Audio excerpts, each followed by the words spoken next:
दोस्तों 90 का दशक और 2000 का वो दौर याद है जब मोबाइल फोन एक लग्जरी हुआ करता था। उस वक्त नोकिया ने जो क्रांति लाई थी उसे भुलाना मुश्किल है। मुझे आज भी याद है मेरे पापा के पास पहला नोकिया फोन आया था, शायद 3310 या 1100 मॉडल का था।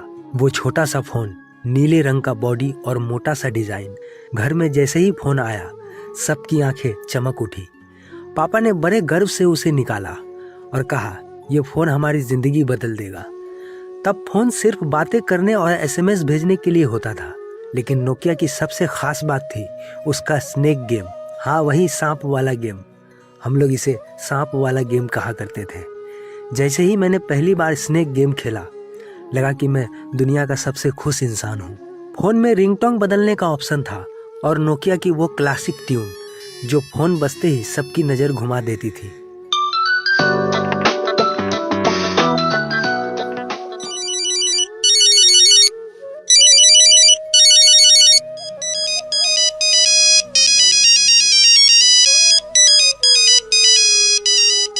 याद है वो बीप बीप टाइपिंग की आवाज़ जब मैसेज भेजते थे। एक एक अक्षर टाइप करना अपने आप में एक कला थी। उस समय जब कोई कहता था कि अरे एक कॉल लगाना है, तो बैलेंस रहते हुए भी कहना पड़ता था कि अरे मेरे मोबाइल में तो बैलेंस ही नहीं है। अब बहाना कोई कैसे ना करे।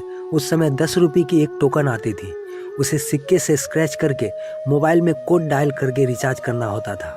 10 का टोकन और बैलेंस 7 रुपया 10 पैसा, इसलिए ज्यादातर लोग बैलेंस रख कर भी बहाना करते थे। उस वक्त बैलेंस का भी ख्याल रखना पड़ता था। पापा अक्सर कहते, जरूरत हो तभी फोन करना, और हम सोचते थे जरूरत क्या होती है। लेकिन उस वक्त फोन करना एक स्टेटस सिंबल था, मतलब अपने आप में एक गर्व सा फील होता था।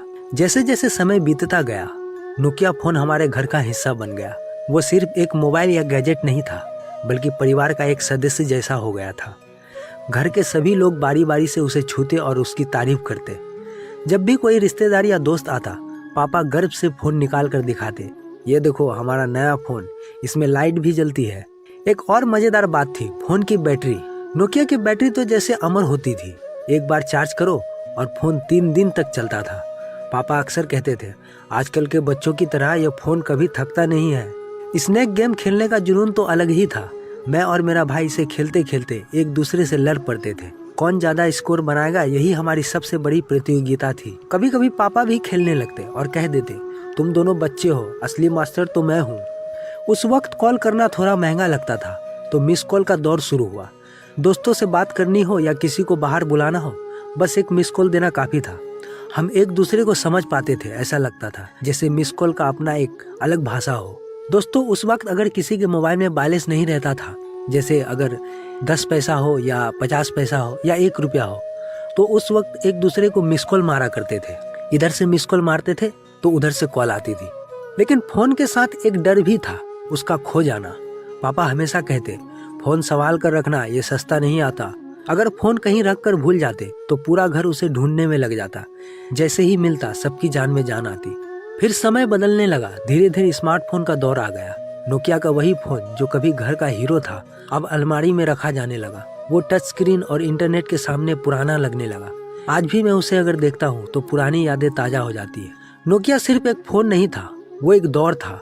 वो दौर जब बातें कम, रिश्ते ज्यादा होते थे, जब बैटरी की चिंता नहीं, और जब फोन का मतलब सिर्फ कनेक्शन था, सिर्फ नेटवर्क का नहीं, दिलों का।